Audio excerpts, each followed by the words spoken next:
story of a great institution told through the eyes of one family. The institution is the Brooklyn Public Library. The family is that of the Greens, whom we see here walking toward their neighborhood library. This is one unit in a chain of 48 comprising the Brooklyn Public Library system. One library rolls on wheels to the outlying areas of Brooklyn.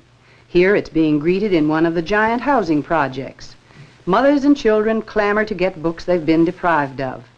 The bookmobile also serves a number of schools some distance from branch libraries. The headquarters of the system is the Central Library on Grand Army Plaza, facing the famous arch and close to the Brooklyn Museum, whose dome you see in the background. It draws people from all parts of Brooklyn. But the Green family uses its neighborhood branch mostly. The family, as you see it here, is not quite complete. There's no Papa. He hasn't been using the library very much.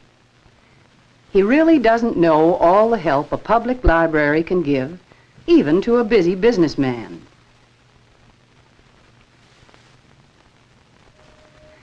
At home, Mr. Green reads the day's newspaper, then he usually turns to one of his hobbies. Lately, he's been tinkering with a model boat. He hopes to enter it in sailboat races on Prospect Park Lake in the summer. Well, that is, if he ever gets it finished. While he looks over the unfinished model, the rest of the family are busy at other things.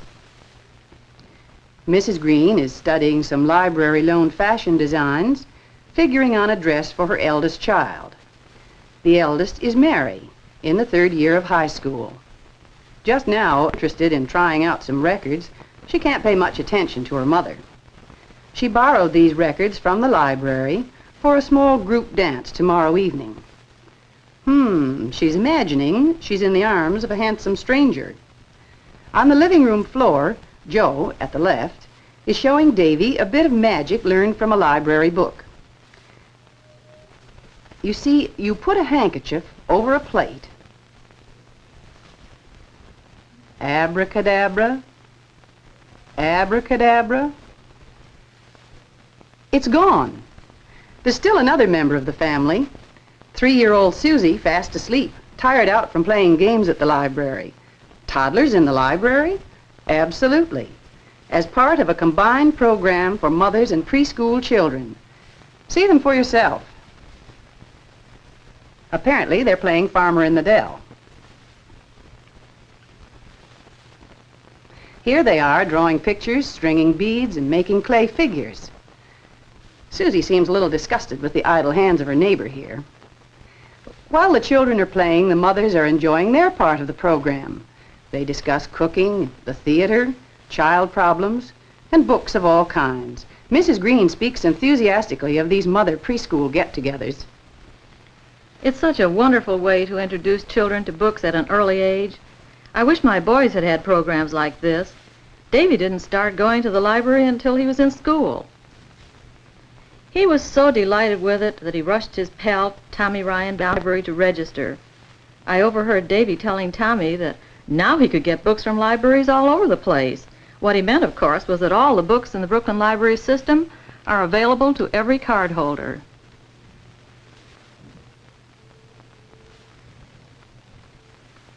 Later, Davy proudly initiated Tommy into the magic of the story hour. They maneuvered so they got seats right by the fireplace. There wasn't any fire that day. The librarian lighted candles instead. She told stories beautifully. Exciting ones, funny ones, even sad little tales.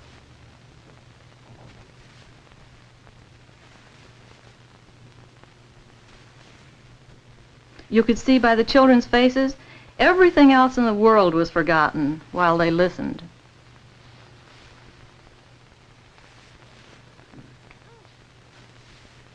Working hand in hand with the public libraries to instill in children a love of books are the public schools. Most classrooms have their own little library corners where children first get to know books. Here, the teacher is delighting them with pop-up. In schools that have no libraries of their own, especially in outlying areas, the Brooklyn Public Library furnishes treasure boxes of books. These are replaced at regular intervals so that the children have a great variety of books to choose from. One of the children here, named Librarian of the Day, proudly hands out the books. It's considered quite an honor. As the children move on to higher grades, they find large central school libraries well equipped with reading supplement class assignments. Back in the public library, the children obtain books and pictures to help them in their schoolwork.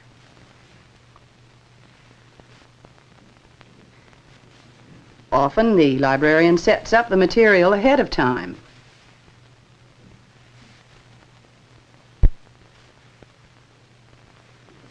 Other youngsters register for library cards, like these modern Daniel Boones.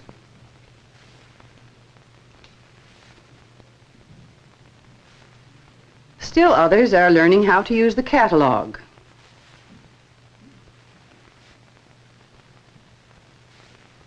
And always some of them get laughs and ideas from the exhibits. But most important of all, they discover books. The best books of all time. Treasure Island. All of a sudden, a shrill voice broke forth. "Pieces of 8! Pieces of 8!" Tom Sawyer. Tom! What's gone with that boy, I wonder? You, Tom! Little Women. Your hair, your beautiful hair. Oh, Joe, how could you?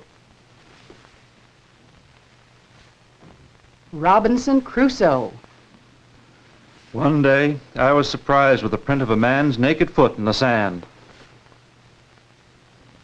Alice in Wonderland. Off with her head, the Queen shouted at the top of her voice. Moby Dick. There she blows! Nourished by reading of this kind, the child grows up and enters the teenage library division. Mary Green has long since moved into this congenial group. I like the young people's room, in the Central Library especially. They've got a big selection of books and magazines, good fiction, psychology, and vocational material. And there are corner tables where you can dig into your schoolwork with other boys and girls. Several of the girls I know work after school in the library, checking in books and charging them out, doing paperwork. Boys, too. They serve as pages, bringing books up from the stacks. There are 500,000 books down there. One Sunday afternoon, Mary decided she'd get her father to see some of these interesting features at the Central Library. The whole family went. Davy and Joe stopped to look at the figures on the great bronze grill. Tom Sawyer, Brer Rabbit, Rip Van Winkle, and the rest. Mr. Green, who hadn't been in the main library for several years, was taken by the display in the lobby on government bestsellers, practical little pamphlets on child care and household matters. As a service to its readers, the library made it possible to buy them right there.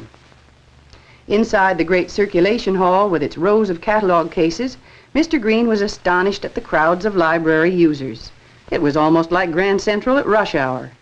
Everybody seemed to be moving with a purpose, or lined up to have their books checked out. This was done by a modern device called photocharging. Mr. Green watched the operation with great interest, as his wife had a book charged out. He was intrigued also by the telautograph machine that summons book stacks below. But Mrs. Green wanted him to see more than the mechanical equipment. I wanted Harry to see how useful a library could be. I steered him to the art division. Here we found high school students sketching costume plates from the library's unusually fine collection. Our boys were really fascinated, asking a barrage of questions.